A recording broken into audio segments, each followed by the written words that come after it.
161, dislocated shoulder. So this is the problem nito, dislocated shoulder. No? Again, this is again University Physics.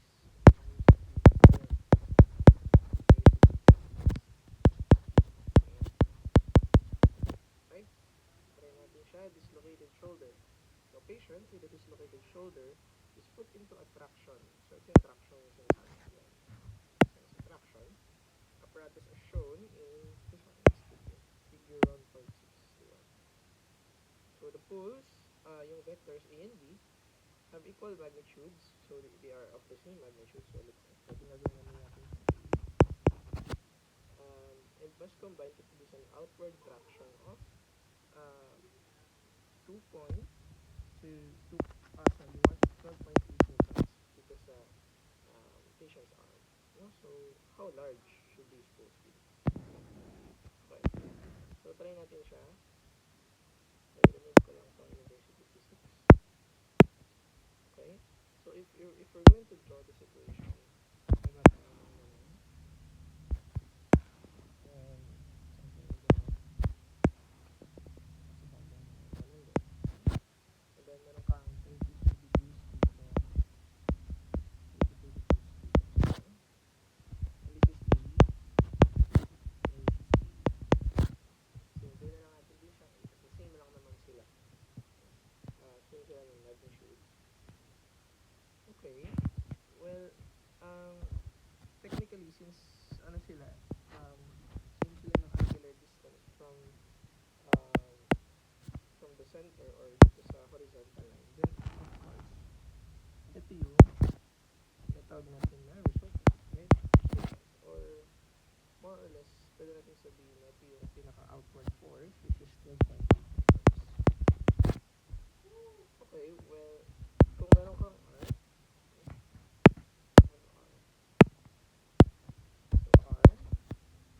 magnitude ng R would be 12.8 newtons. Specifically Rx, wala kami ng Ry, so Ry is 0. Okay, so kung meron kang ganun, then let's try to break down the components. So let's say this is A1. So A1, the magnitude of A1, so let's say A1x. Focus muna tayo sa A1. A1x is just going to be A1, or hindi, since same nga sila ng magnitude, so let's say ang magnitude nito ay A, magnitude nito ay A. So A cosine 32 newtons. And then A1 y, that would be A sine 32. Okay, then A2, so for A2, tayo sa baba, A2 x, that is going to be same, A cosine 32 since pakanan naman siya.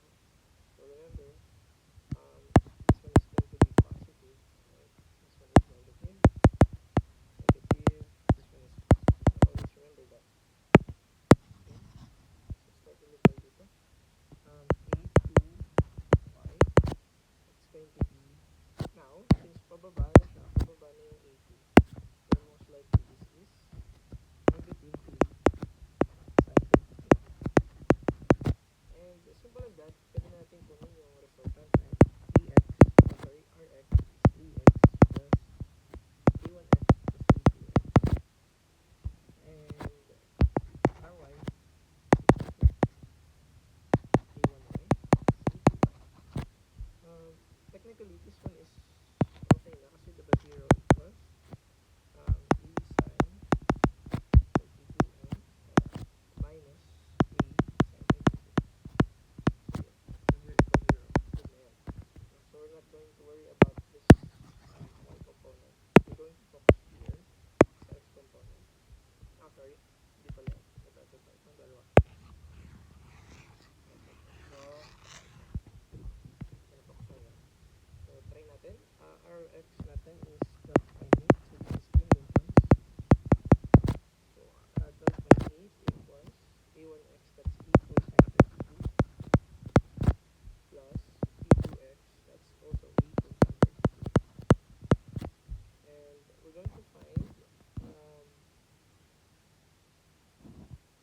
trying to find A, kasi ito yung magnitude niya, right?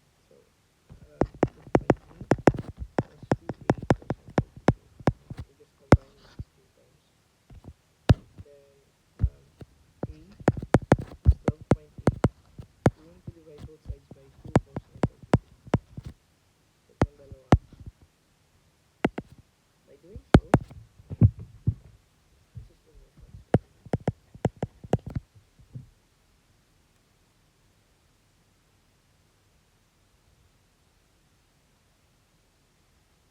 I'm going to get 7.547.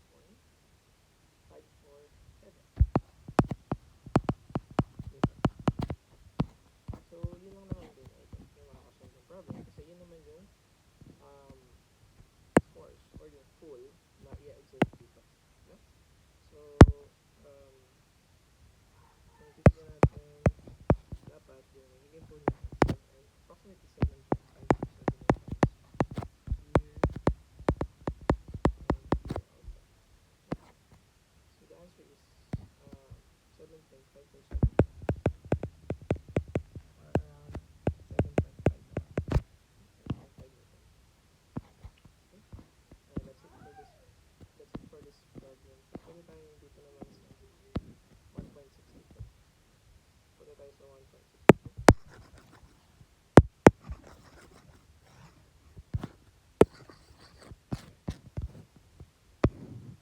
So 1.62, on a train flight, a student pilot flies from Lincoln, Nebraska, to Florida, Iowa, next to St. Joseph, Missouri, and then Manhattan, Kansas. So lahat yan, daily pa rin yan. So the directions are shown relative to north. So relative to north siya.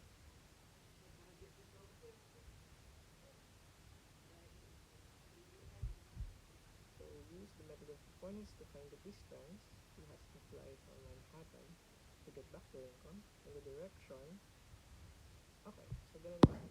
So we're going to try to use this equation. Okay. Lincoln. Sige, lagay natin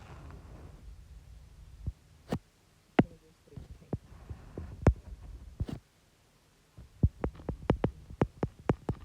Then, meron tayong Florinda.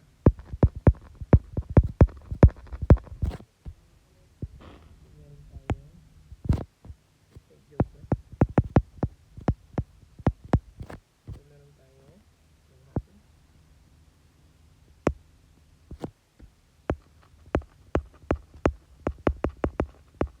Okay, and then, yun. Sige, let's call these vectors. Let's make this yung unknown vector. Yung vertical line ko nito. Gawin natin yung straight ng konti. Yeah. So let's say this is sige, gawin natin vector D. This one's vector A. This one's vector B. Vector C. So yung ano natin, yung decrease natin with confidence, no? So if this one is 85 degrees, so therefore syempre ito ay decrease, no? Another, if this one from the north is 167 degrees, then ay isipin mo na itong kay Clarinda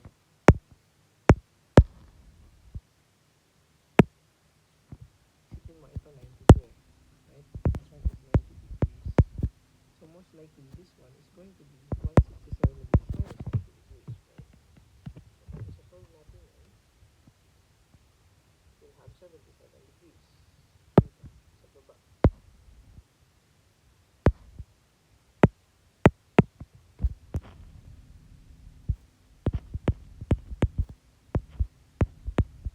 Okay, next, kung meron tayo dito, ang degree daw nito ay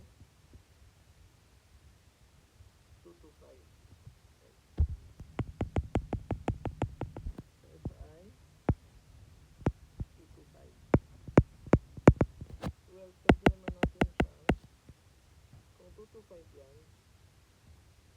Then, pwedeng, ito, 180 na to eh. 180.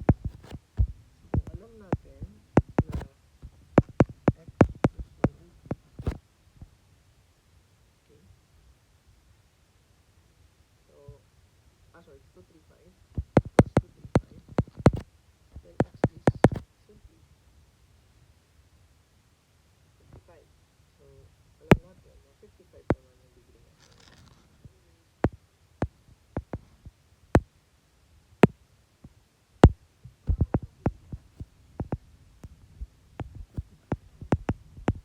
So, essentially, this one, since nasa right angle sila, this one would most likely be 35. Okay. And last dito, hindi na natin alam yung angle nito. We don't know the angle. Again, we can deal with the vectors lang. Kasi, kapag pinag-add kasi natin lahat yan, magkakaroon tayo ng 0, right? Kasi, back to the original position.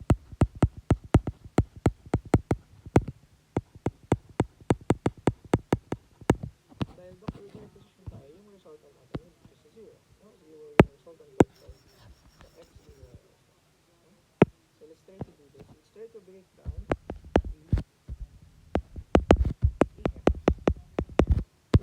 okay, ano nga ulit yung A? 147 PM.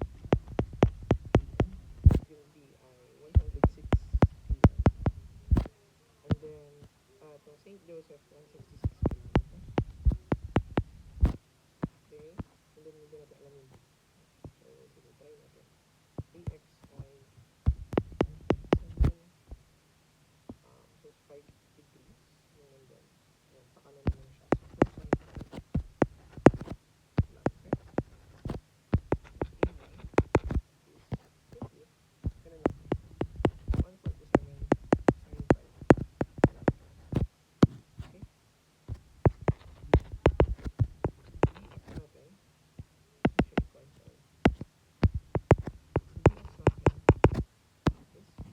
Going to be 106.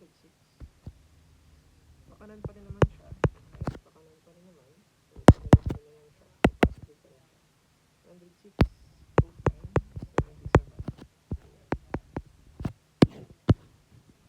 And dy is going to be negative this time. Kasi pababa na siya. So, negative 106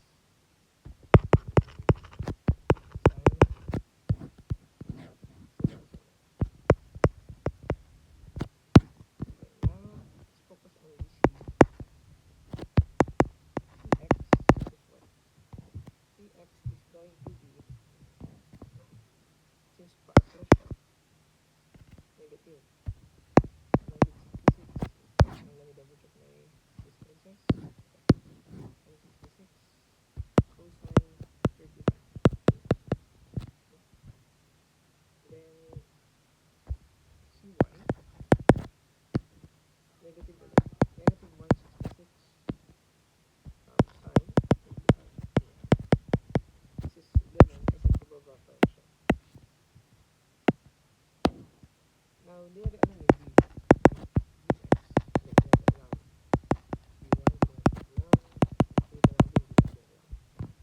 So, we're going to use the resultant. Kasi, Rx natin ay 0. Rx ay x plus Bx plus Cx plus Dx. So, makikita natin na ito yung unknown. So, siya unknown, alam natin ito 0. Okay? So, kung gano'n, then technically, Dx is just negative Ax minus Bx minus Cx. Kasi 0 naman yung left side. So, negative Ax, negative 2.7, 2.5 minus 106, 777. Then since minus, then negative yung Cx, so plus 166, cosine 35. No? Yeah. This is going to then, see how much we will get from this one.